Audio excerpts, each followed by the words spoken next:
Olá, estamos hoje em mais um dos encontros promovidos pela Associação Espírita Lauro Machado. Antes de iniciarmos a nossa palestra de hoje, vamos fazer a preparação do ambiente através de uma reflexão do livro Na Seara do Mestre. O objetivo da doutrina espírita não é fascinar para dominar, é esclarecer para redimir. A fé espírita é trigo, não é joio.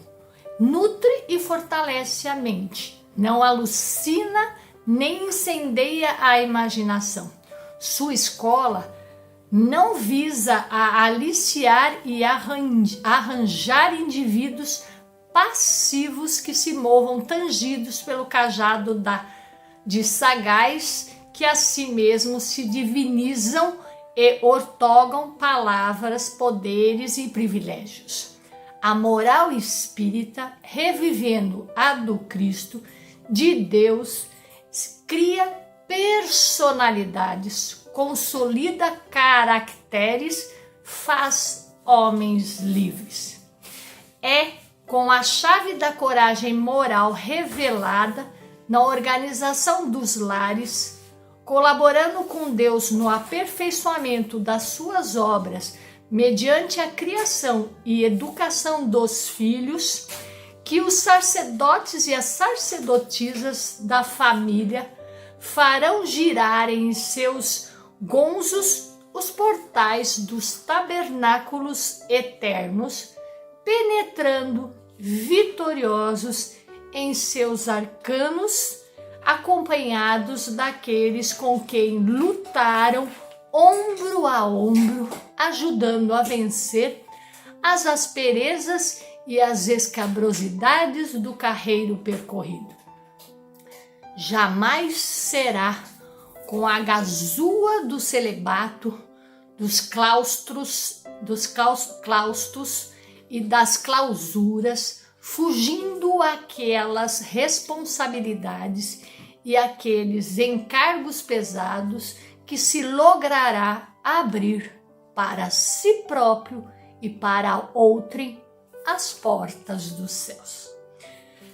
Vamos então pedir ao mentor individual de cada um de nós, ao mentor desta casa, Lauro Machado, para que possa tranquilizar as nossas mentes, aquietar o nosso coração, para que possamos absorver o máximo possível dos ensinamentos do encontro de hoje. Falaremos sobre o livro Ilumina-te, de Divaldo Franco, intuído pelo espírito de Joana de Ângeles. Estamos no nosso 16º capítulo, cujo tema é Tua Contribuição. Olha que importante. Fala diretamente a cada um de nós. Começa desta forma.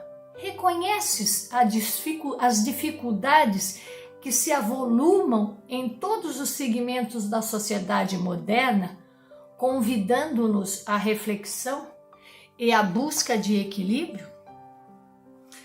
Não está fácil, nosso dia a dia é repleto de desafios. Alguns de nós, inclusive, falam matar um leão por dia. Lógico que é uma linguagem figurada, mas é exatamente fazendo menção a isso, aos nossos desafios do dia a dia, né? Onde nós vemos distúrbios de todas as ordens, né? Tomando conta não só dos nossos lares, mas da nossa cidade, do nosso país, do nosso planeta, né? Então a gente vê que várias pessoas, elas estão tendo, né, questões de valores morais, elas estão tendo que o tempo todo, né, ficar revendo, né, nós somos desafiados o tempo todo a nos firmarmos em valores elevados para que nos ajude, né, a passar por essas turbulências, por essas influências doentias que ficam intoxicando, que ficam alucinando as pessoas, como a gente vê o clamor o tempo todo, né? No consumo de álcool, no consumo de bebidas, no próprio consumismo, né? Na compra de coisas, na compulsão de ter e não de ser, né? Então a gente vê que muitas estruturas que acreditava-se fincadas no amor, fincadas na fidelidade, na honestidade, elas estão ruindo, estão caindo por terra. A gente nunca teve índices tão grandes, né, de divórcios, de desarmonia entre famílias. Pessoas idealistas que num instante, né, abraçam o trabalho do bem com um entusiasmo muito grande, mas que de repente mudam de comportamento e acabam apresentando-se perturbadas ou deprimidas, às vezes até agressivas e queixosas de todos os seus problemas, né? Quando na verdade esses saculejos são na verdade provas para que a gente se fortaleça em nossos ideais, em nossos valores, né? Nós vemos grandes núcleos de iluminação espiritual, né, crescendo, se multiplicando, vários lugares onde clamam pela questão espiritual e que às vezes surgindo líderes carismáticos, né, atraindo muitas e muitas pessoas e que logo desencantam, não se firmam, não se fundamentam, né? Tem aquela coisa do oba-oba, do vamos lá, do que isso é tudo bom e no primeiro abalo vem por terra, né? Então são aqueles falsos profetas que já ouvimos falar muito, são as falsas promessas não reconstruídas na areia e não sobre a rocha, como vimos as palavras de Jesus, né?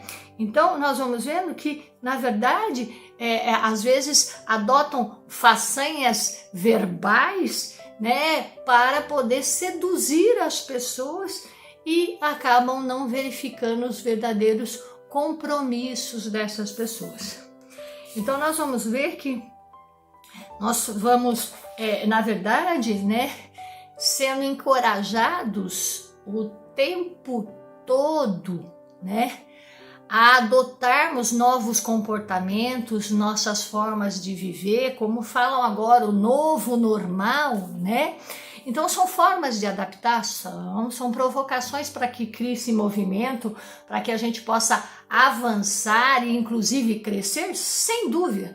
Fomos fadados à evolução, mas a que preço? À custa do quê? A questão, como já vimos em inúmeras palestras dadas tanto aqui na Casa Lauro Machado como em outros lugares, né, onde dizendo o problema não é o dinheiro, o problema não é a riqueza, o problema não é a pobreza, o problema não é os estímulos, o problema não é o progresso, é a custa do quê? É para que fazemos isso? Como utilizamos esses recursos que são dados com o objetivo de desenvolver solidariedade e crescimento coletivo, né?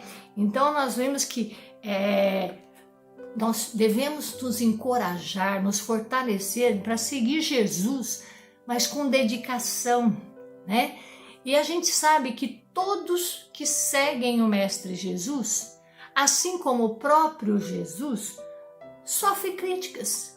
Sofreu no passado, sofre no momento e vai sofrer enquanto não haver uma compreensão dos verdadeiros valores. Então, nós vamos ver que, por exemplo, se nós nos permitirmos algum luxo, né?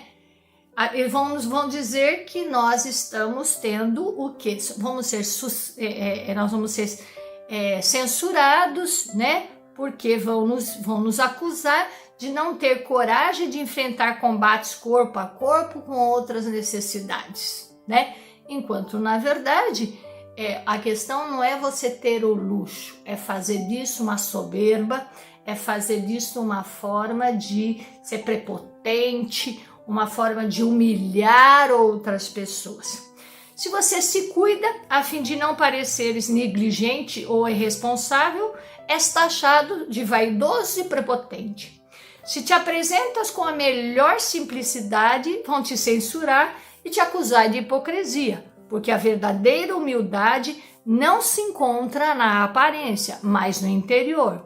já que te mantens fiel ao compromisso que abraças desde quando o Senhor te convocou para seu serviço, ironizam-te, ou seja, tentam podar-te e tentam podar isto e vão te chamar de oportunista, vão dizer que você está tentando seduzir as pessoas, que você está tentando iludir as pessoas. Então não devas dar importância, não atente a essas críticas, não deixes que atentam contra a tua honorabilidade, ou seja, que não atente contra a tua integridade. Críticas construtivas serão bem-vindas. Críticas de pessoas que querem o nosso bem, que querem promover o nosso amadurecimento, o nosso crescimento, devem ser acolhidas. Entretanto, é importante diferenciar, o intuito das pessoas que nos falam, das pessoas que nos criticam. É importante perceber isso, Então, existem pessoas cujo desejo é de nos rebaixar, de nos oprimir, de nos fazer mansos, não no sentido de sermos humildes e fiéis a Deus, mas mansos no sentido de não questionarmos, não perguntarmos e simplesmente obedecer, Então, muitos companheiros esperam e desejam a tua desistência das lutas e dos obstáculos que te colocam à frente. No entanto, porque prossegues firme, caluniam-te e zombam da tua constância no bem. Isto, porém, não é somente em relação a ti. Lembre-se disso, Lembre-se do que viveu Jesus, defendendo o bem, defendendo a moral, defendendo a coletividade, a irmandade. Mas a todos que, todos que não se submeteram e não se submetem aos padrões de exigência, aos valores que se atribuem, ao zelo hipócrita que se permitem em favor do ideal que dizem abraçar, porque na verdade eles querem só o bem individual. Então, cuidado com os falsos profetas. De novo ali, cuidado com o que reluz, porque nem tudo o que reluz é ouro. Às vezes este brilho é para lhe cegar, para que não enxergues a verdade, para que não cresça. Aqueles que hoje são elogiados porque já desencarnaram, não passaram sem lesões, sem serem machucados. As mesmas acusações que hoje possam acertar a você, que possam fazerem contra ti e outros mais, levaram-os também às lágrimas e a terríveis solidões. Muitos antes de Jesus sofreram, Jesus sofreu e depois de Jesus sofrem ainda. Alguns de nós, por defendermos, por exemplo, a doutrina espírita, somos taxados de macumbeiros, de iludidos, de pessoas que distorcem a verdade, e nós seguimos com fé raciocinada. Por isso que estudar na casa espírita se torna algo fundamental, exatamente para que cada um de nós reflita sobre as histórias das religiões, sobre a vida de Jesus Cristo, sobre os seus ensinamentos e o que ele nos deixou de legado. Sua vida foi de intensa prática do bem e de ensinamentos de como desenvolver moral, como desenvolver caráter e qualidades do bem, do amor. Eles não sucumbiram na oportunidade em que foram perseguidos e maltratados porque estavam servindo a Jesus sem o aplauso do mundo. Sem o aplauso do mundo. Se vivermos buscando o aplauso do mundo, o mundo de hoje quer alguém que viva de aparências, quer alguém que se mostre bem, bom, mas que não necessariamente o é, que consuma e será consumido pelo seu orgulho, pelo seu egoísmo. A competição da inveja é estarrecedora e sem nenhuma honestidade. Tudo faz para chamar a atenção para si, mesmo que seja por intermédio do envenenamento daqueles que estão ao seu lado. Permanece assim exatamente como estás, desperdiçando uma oportunidade valiosíssima que é a encarnação. Cada encarnação é uma oportunidade de espiarmos as nossas falhas e de passarmos por provas que nos fortalecem e que purificam o nosso espírito. Jesus não passou sem ser machucado, não passou sem sofrer nenhum dano. E a esses fariseus, ou seja, o povo que acha que sabe tudo, as pessoas que questionam as verdades e se sentem donos da verdade sem propriedade, no seu tempo, né, os fariseus fizeram muito isso com Jesus, questionaram o tempo todo, questionavam Jesus.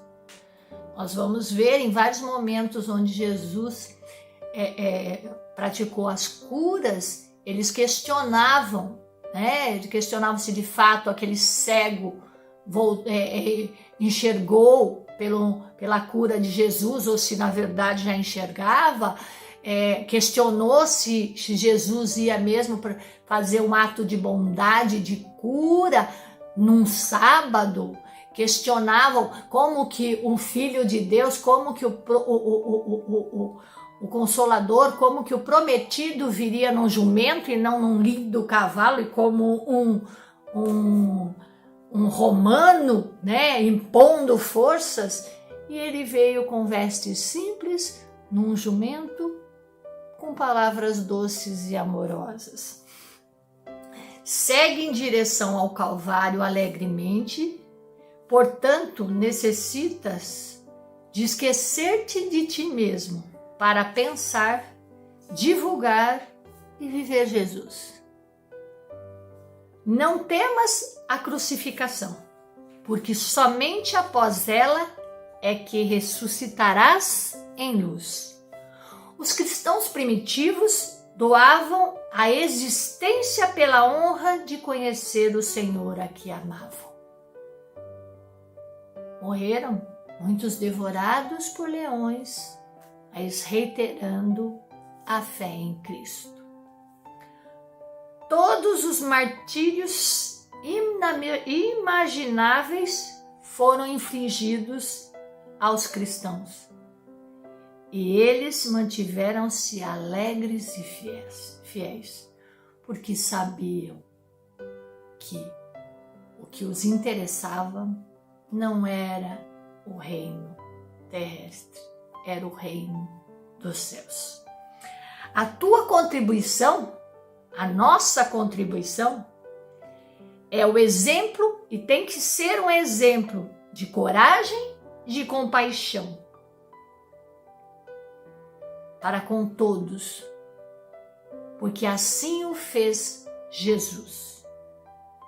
Devemos oferecer em qualquer circunstância amor, perdão.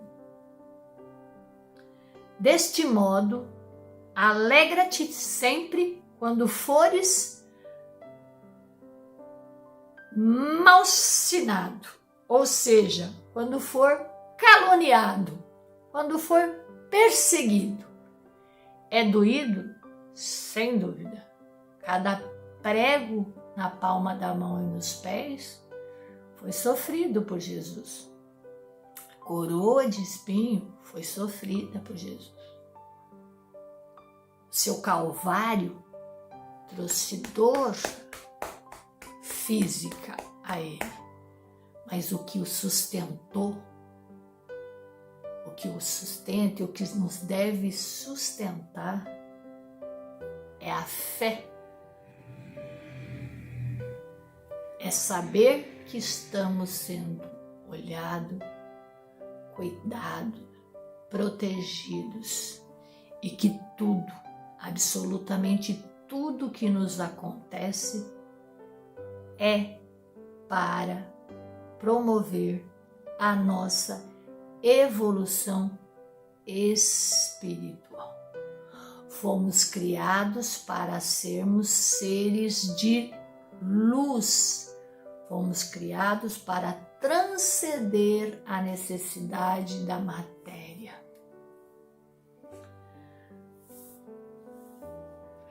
A grande noite moral que se abate sobre a terra foi anunciada por Jesus e confirmada por Allan Kardec, que a todos convidaram a reflexionar em torno da transitoriedade do período mais difícil. Tudo passa. Trabalhe com afã, com equilíbrio e sem aflição nenhuma, certo de que o Senhor cabe a tarefa que não podes realizar. Ao Senhor cabe a tarefa que não possamos realizar. Mantenha-te nos limites das tuas forças e possibilidades. Não esqueças, porém, da autoiluminação. Falamos bastante dela sobre a importância do autoconhecimento, sobre a importância da reforma íntima. Durante o esforço de auxiliar o próximo e de construir uma nova e feliz mentalidade entre as criaturas humanas. Do que vale salvar o mundo e perder a alma? Essa indagação fez Jesus aos seus discípulos, ensinando que o alto amor é de muita importância na execução da tarefa espiritual na Terra.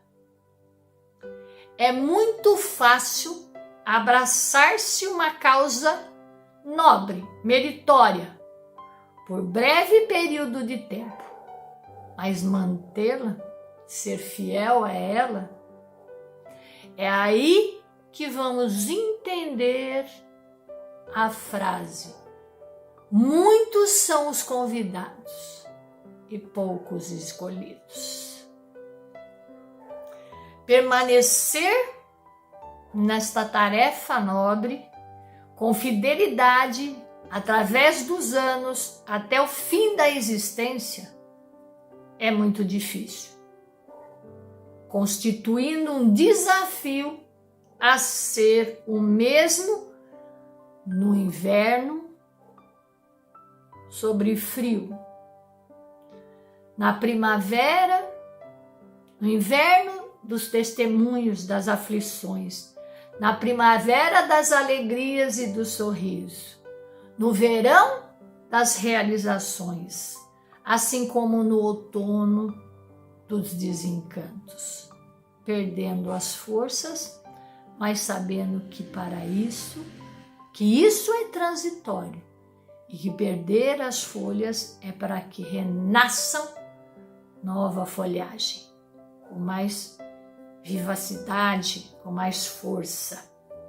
Se cada servidor do Evangelho se preocupasse em fazer bem a parte que lhe cabe, mais facilmente seria instalado o reino dos céus na terra sofrida. Se cada um fazer a tua parte, pensemos então na nossa contribuição para esta missão. Não te encha de alegria, portanto, frente aos aplausos, que se pode converter em pedradas. Nem desanimes ante os apedrejamentos, que se pode transformar em futuras ofertas de flores e de alegria. Nem tudo é o que parece. Precisa de reflexão, de entendimento, pensamento. Tudo passa com rapidez no mundo dos sentidos físicos, permanecendo somente o amor e o bem que se possa viver. Isso é que levaremos conosco. O bem feito ou o bem não praticado. O mal feito ou o mal não dissipado. A tua hora é esta. Não foi ontem, tampouco será amanhã. Hoje é o teu dia de renovação e de construção da futura harmonia. Continua capinando o teu jardim, dele arrancando as ervas, mas que medram,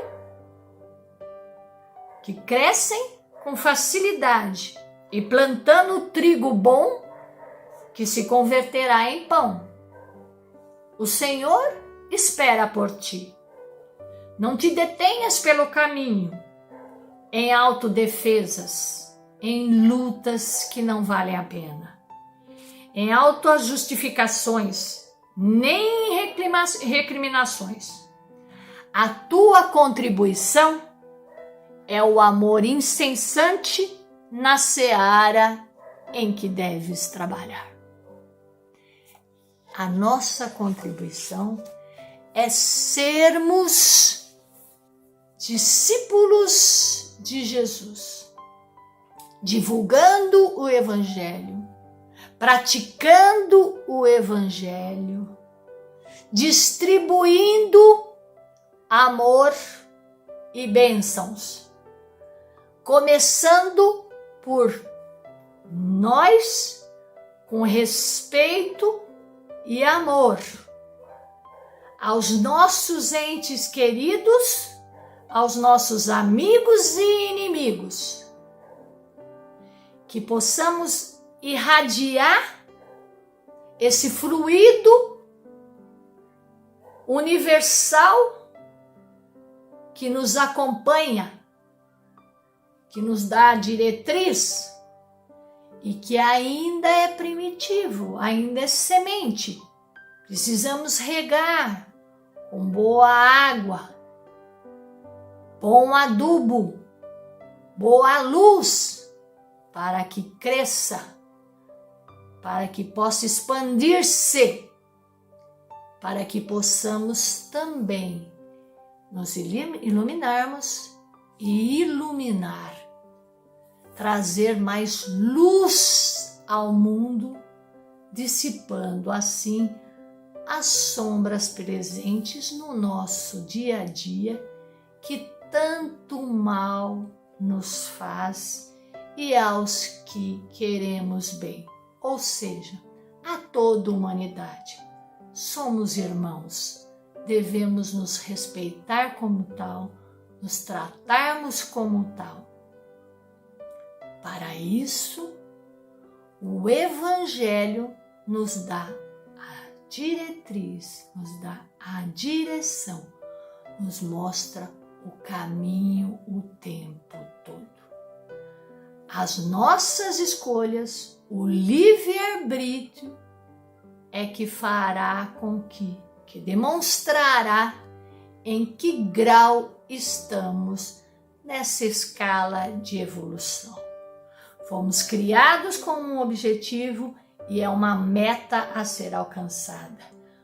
O ritmo do caminhar é exercido pelo livre-arbítrio. Que Deus nos ajude a alcançar o objetivo ao qual fomos destinados. Que assim seja, graças a Deus.